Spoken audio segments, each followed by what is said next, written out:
Hello everyone, welcome to the Hindu Daily Prelims Analysis dated 30th July. अब basically Indian scientist जो थे इनको एक मेजर ब्रेक थ्रू मिला है रिगार्डिंग जीन एडिटिंग टूल कौन सा क्रिस्पर कैस9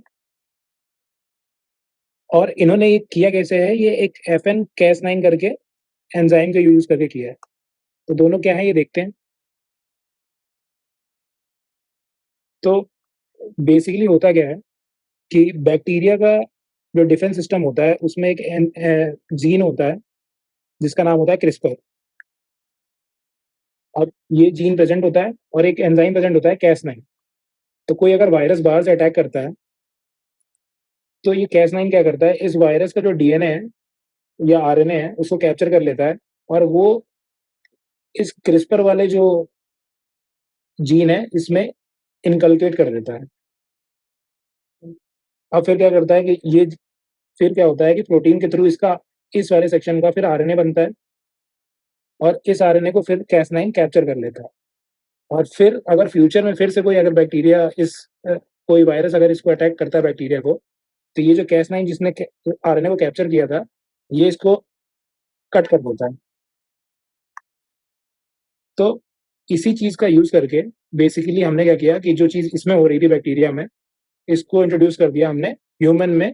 जैसे ह्यूमन का अगर ये जीन है, ये डीएनए है, तो हमने कहा कि अगर हमें इतने एरिया में कट लगाना है, तो हम क्रिस्पर कैस9 यूज़ करके कट लगाएँगे यहाँ पे और अलाउ कर देंगे इसको अपने आप ही रीजेनरेट करने के लिए, सेल्फ रीजेनरेट कर जाए। तो टूल्स क्या-क्या यूज़ होते हैं? तो देखो पहले तो यूज़ होता है गाइड आरएनए। ये क्या करता है कि ये बताता है कैस9 को और क्रिस्पर को, पहले तो क्रिस्पर को बताता है कि कहाँ का डीएनए है वो कट करना है।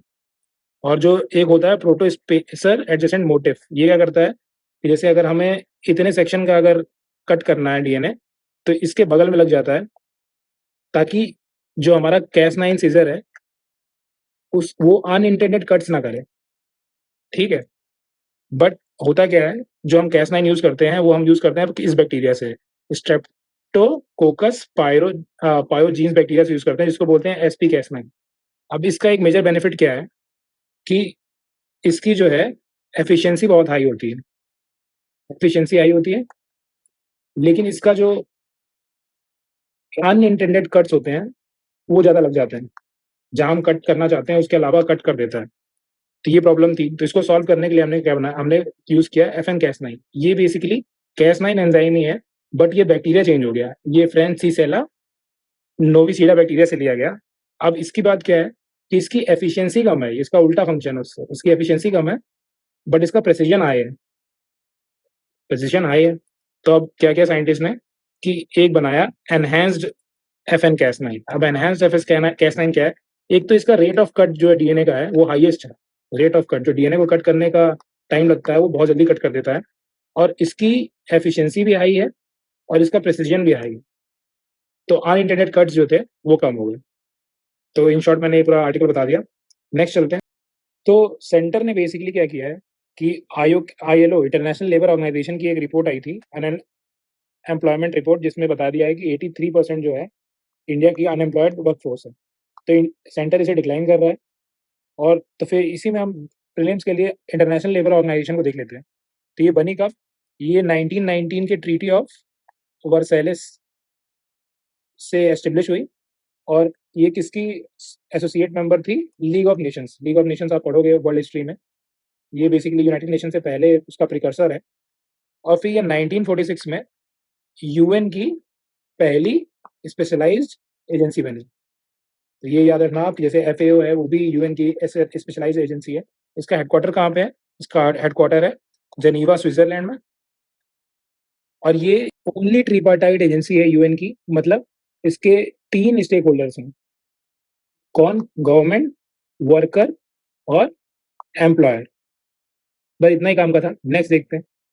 अब ये आर्टिकल जो है सिंपल सा आर्टिकल दिखता है, बट इसमें इंपॉर्टेंट फैक्ट्स हैं 2-3 कि जो फ्रेट चार्जेस हैं, मतलब जो ट्रांसपोर्टेशन के चार्जेस हैं मैरीटाइम ट्रेड में, वो इंक्रीज हो रहे हैं, कॉस्ट इंक्रीज हो रही है। क्यों हो रही है इंक्रीज? तो इसका रीज़न है रेड सी और दूसरा हमारा पनामा कनाल। अब देखते हैं मैप पे। तो पहले हम पनामा कनाल देखते हैं। तो पनामा कनाल जो ये है, यहाँ पे आपको दिख रहा है, ये सेपरेट, ये इधर देखिए पैसिफिक ओशियन हो गया, इधर हो गया कैरेबियन सी। तो इसमें क्या हुआ था कि इसका एक मेन जो फ्रेश वाटर सोर्स है जिसका नाम है लेक गाटुन। अब इसमें क्या हुआ था, इसमें पानी कम हो गया था, तो इसकी वजह से ड्राइनेस की वजह से यहाँ पे बेसिकली वेसल्स आ जा नहीं पा रहे थे। एक तो ये रीज़न हो गया, और दूसरा हो गया कि जो रेड सी था, अब रेड सी में जो यमन में जो हौती रेबल्स हैं, वो क्या कर रहे थे कि यहाँ की कमर्शियल व्हीकल्स पे अटैक कर रहे थे, जिसकी वजह से यहाँ से भी ट्रेड जो है वो कम हो गया। इस वजह से फ्रेट के चार्जेस बढ़ गए हैं। इस आर्टिकल में 2-3 चीज़ें इंपॉर्टेंट है। पहला हम क्वाड के बारे में देख लेते हैं। क्वाड क्या है? ये बेसिकली एक रीजनल सिक्योरिटी और इकोनॉमिक कोऑपरेशन ग्रुप है, और इसमें 4 मेंबर्स हैं, इंडिया, यूएस, जापान, ऑस्ट्रेलिया। 2007 में जो जापान के प्राइम मिनिस्टर थे, उन्होंने आइडिया प्रपोज़ किया था क्वाड का। बेसिकली ये मैरीटाइम एक्टिविटीज़ और इंडो पैसिफिक में चाइना को काउंटर करने के लिए बनाया गया है ग्रुपिंग। इसका फुल फॉर्म होता है क्वाड्रिलेटरल सिक्योरिटी डायलॉग। अब इसका एक इम्पोर्टेंट 2022 में एक ये बना Indo Pacific partnership for maritime domain awareness. अब देखो इसके नाम से ही पता चल रहा है, मैरीटाइम मतलब रिलेटेड टू ट्रेड इन सी, और उसके बारे में अवेयरनेस होनी चाहिए। तो ये इसका ऑब्जेक्टिव क्या है बेसिकली, ये जो सी लाइन्स ऑफ कम्युनिकेशंस होती हैं, जो कि चाइना के प्रेजेंस से डिसरप्ट हो जा रही है इंडो पैसिफिक में, उसको देखने के लिए ये बना है। और वेसल्स जो होती हैं, वो क्या होता है, वो इन्वॉल्व हो जाती हैं डार्क शिपिंग में। डार्क शिपिंग क्या होता है कि वो अपना जो आइडेंटिफिकेशन होता है वेसल का, वो ऑफ कर देती है। तो पता नहीं चलता है कि वेसल कहाँ की है, क्या कर रही है।